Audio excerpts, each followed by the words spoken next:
I want to ask you a question. Have you ever heard of a clothing store called Above the Belt? Well, I haven't either. However, I was shocked to discover that Gary Hawkinson and Thomas Campion, two businessmen, had founded a clothing store with this name in 1978. The store that would eventually evolve into the Zumiez you know and love or possibly hate today. With almost 700 stores as of February 2019, Zumiez is a major player in the three primary markets it serves: skateboarding, snowboarding, and motocross, also referred to as action sports or extreme sports. If these activities appeal to you as a child or young adult, you probably visited Zumiez or at least heard of it, because they truly offer it all. With locations in every state as well as 3 continents, Zumiez sold $875 million worth of goods in the previous year alone. And on paper, that sounds terrific. Indeed, it is. They've tapped a new market and are effectively serving that market. However, in spite of this, I've noticed an unexpected level of hate for Zumiez. Interestingly enough, it appears to be coming from their target audience. We're going to examine Zumiez's history today, as well as the reasons behind some people's hatred, and whether it is justified. Thomas Campion and Gary Hawkinson, both Seattle University alums, created Zumiez in 1978. During their time in university, Thomas earned a degree in political science and Gary got a degree in business administration. However, he held a number of executive roles at JCPenney before founding Zumiez. They both had a great deal of business experience and a lot in common, so that really helped them when they launched their own company. In 1978, the first Zumiez store, known at the time as Above the Belts, opened its doors in Seattle, Washington's Northgate Mall. It looked like any other clothing store in an American shopping center. Nothing too special. However, Thomas and Gary had no idea the profound influence this small store would have on their lives going forward. They opened several more stores in the Seattle region over the course of the following several years after experiencing some success in their new business.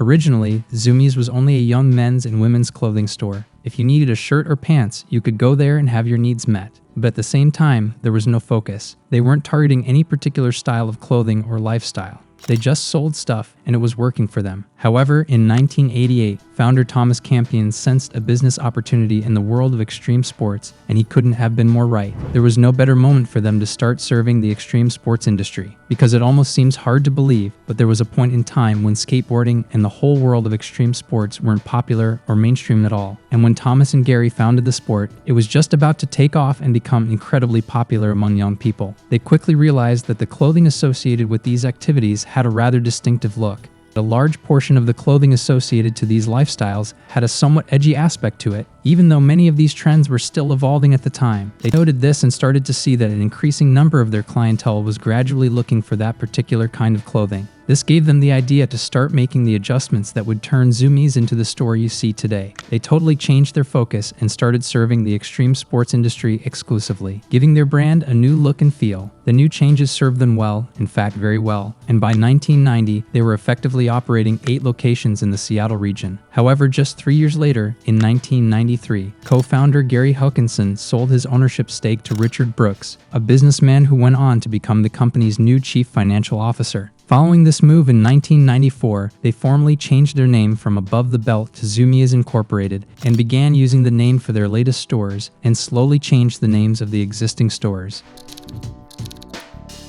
The name Zumiez was intended to evoke excitement of the sports the company's customers enjoyed. The name was allegedly inspired by their founder, Thomas, who at the time of the name change was reading a book about the Zuni tribe. The book led him to want to name his brand something that started with a Z, but he also wanted it to end with a Z. So of course he came up with the name Zumiez, and they had their new name after experimenting with various spelling variations. And in 1994, the Zumiez company, now operating under a new name, relocated to a 49,000 square foot headquarters and distribution facility in Everett, Washington. And by 1995, they had a total of 25 successful businesses in retail centers in the Pacific Northwest. However, some thought their products were too trendy for malls. Thomas Campion, the founder, thought of this as an in. He told Sports Style magazine, "Up here there aren't a lot of hip shopping districts for kids to go to. They have to go to the mall, but they don't want to. So we provide them an area that's theirs inside the mall. And depending on whom you ask, that's kind of where the magic is, or possibly the source of disdain. It's almost like Zumiez shouldn't be in malls, and that's why it works so well. However, that's also the reason why some people don't like them.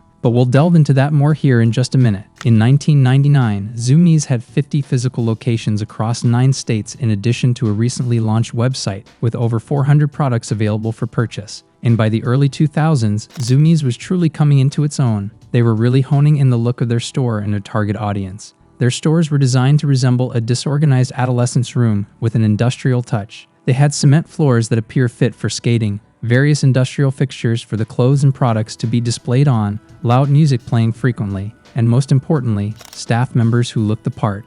In order to increase the amount of time customers spend in the store and increase the likelihood that they will make a purchase, they also included couches for them to sit on and play video games. In the outset, Zumiez made an explicit, conscious effort to hire salespeople and employees who are actively engaged in the world of skateboarding and extreme sports. They also urged their workers to dress the part at work to try to give their establishments an added degree of authenticity.